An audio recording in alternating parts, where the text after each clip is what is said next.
ever have a lot of free time on your hands and don't know what to do with it, and you're looking for a quick, easy hobby to get into? Well, I think crocheting is what you've been looking for. In this video today, I'll be covering the history of crocheting. I'll also be covering the materials you'll need to crochet, and I'll be covering how to start and finish a blanket. Just starting to get into crocheting. For me, I've been crocheting since I was in 11th grade. For me, I started off crocheting as like a hobby to fill in my time in middle school. But now I can crochet hats, tops, and blankets. This is the hat I made over the summer. I made it a little too big.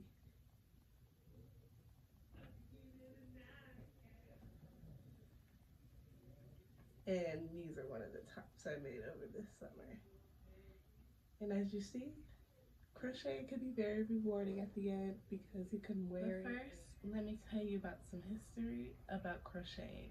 Crocheting was invented in Europe around the 1800s when they used to weave baskets for holding materials like water, soil, plants, things like that to travel back and forth. But it didn't gain popularity until the Irish potato famine, where Irish people would crochet these yarns to make them look like Irish lace, but they were really just different types of crochet patterns that made it look like lace. And these Irish people migrated to America and they would sell them to Americans, and it gained a lot of popularity out in America. By the 1900s, Americans evolved crocheting into everything. They made crochet wedding dresses. During the wartime, wives would make their husbands like crochet hats so they can wear under their helmets, and that was a very popular thing. And even nowadays, it stuck to American culture and even other cultures. We have so many crochet things nowadays, to where you can have crochet tops like the one I showed you, to crochet skirts and dresses and hats and bucket hats, and now crocheting is everywhere. And now that we have some background in how crocheting came to be here, I would like to show y'all what y'all need to start crocheting. So what you need to start crocheting is, first of course, is your yarn. Today I'll be starting with acrylic yarn. There is different types of yarn. There's wool yarn if you want something thicker. There's also like polyester if you want something like you can wash and that's gonna stay longer. Acrylic yarn is good for like longevity. So based on what you're looking for is what you should look in your yarn.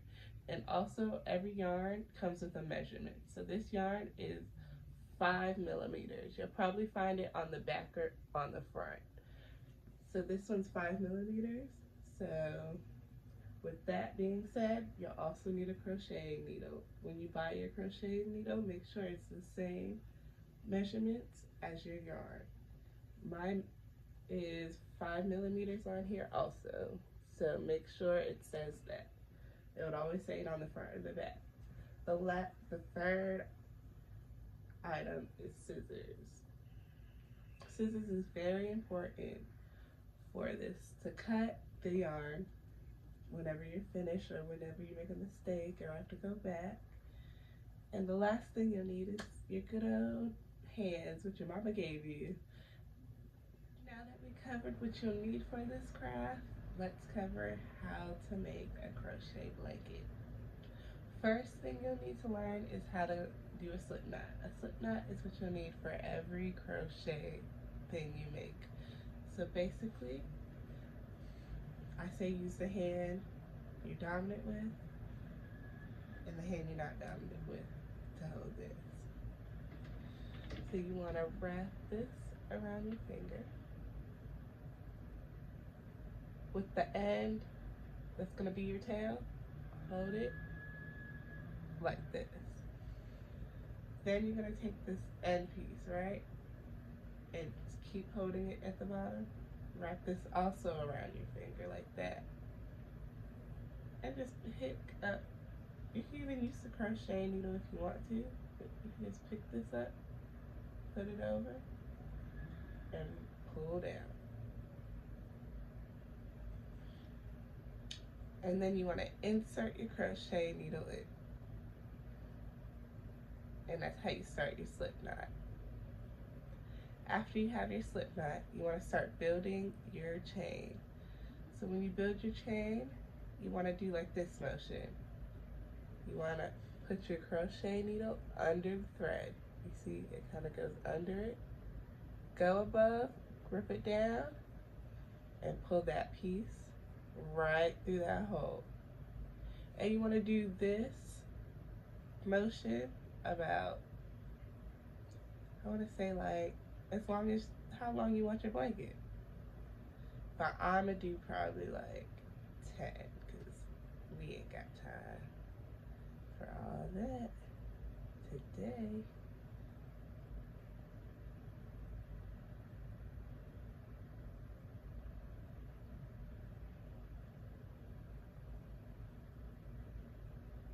You see how I always have my index finger pulling the leftover thread that's attached to the ball? You always want to keep pressure on that. So that finger should always be up.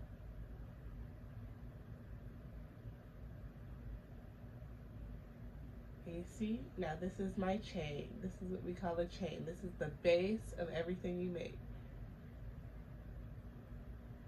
Now that I have my chain of my blanket, I want to start building up. So how do I build up? So basically, you want to wrap this around your needle once, and you want to go this way. I believe clockwise. You want to wrap that around, right? And you want to pull that through. You want to make one more. And then after you made that one more, you want to make one more again and just pull that through.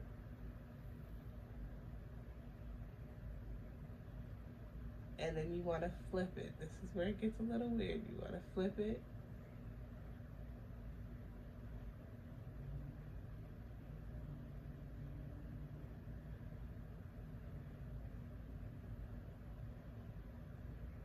Insert, not the first one. So each one of these are little knots. So you want to insert from the top, just like this. Grab that thread, pull it through once, wrap it around, and pull it through all two of those. And that's how you change positions and start building up. This is called your change link. And so when you're changing links, changing to build up, that's the turning chain. And so now that you have your turning chain, you want to continuously go into each one of these little chains right here, into your starter chains, and start building that next layer with single loop stitches. So you always want to go over it.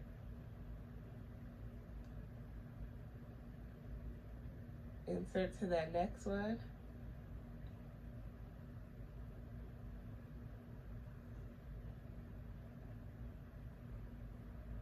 Sorry, this one, I did it so tight. Insert to that next one, pull through once, and then pull through all of them again. Just like that. And you gotta keep doing that until you finish this whole thing. Okay, so once you get to the end and it starts looking like this, and you gotta switch sides again, you wanna go under, pull through, get to that very last stitch, and do the stitches I was showing you how to do. I'm gonna do one more to get to the very end. Loop through, loop over. Once you get to the end, you want to just actually loop over the yarn, pull through, and do that twice, and then flip to the next side. And insert not to the first chain, but that next chain after. This is going to be your turning chain, the one I showed you how to do before, but now you're doing it on a taller statue of it. You're doing it on more. So you're turning it back to this way. And you're going to keep doing those single stitches. And you're probably going to keep doing it until you get it as long as you want it. But for this video's sake, I'm probably going to do one. Now you see I've done a couple of stitches, and this is how it's looking. And I'm deciding I'm trying to finish it off. So here's what I'd like to do. I like to cut a little bit of thread off, just enough so I can tie it off. So you cut the thread, all right? And then what I like to do is hold it like I was holding it before. Grab that end, do that little chain method I was showing you before. Pull that right through, and that ties it right up. And you remember how I said this is like a blanket? This is like the start, how you would make a blanket. So if I wanted this bigger, I could make it bigger, make the chain longer, keep building off that. The chain is determine what the item's gonna be, how big the item's gonna be. And you see these ends?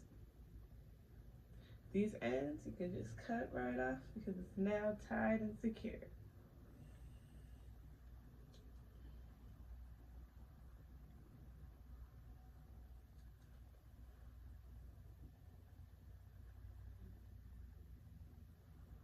And that is how you make a blanket. This brings me to the end of my presentation.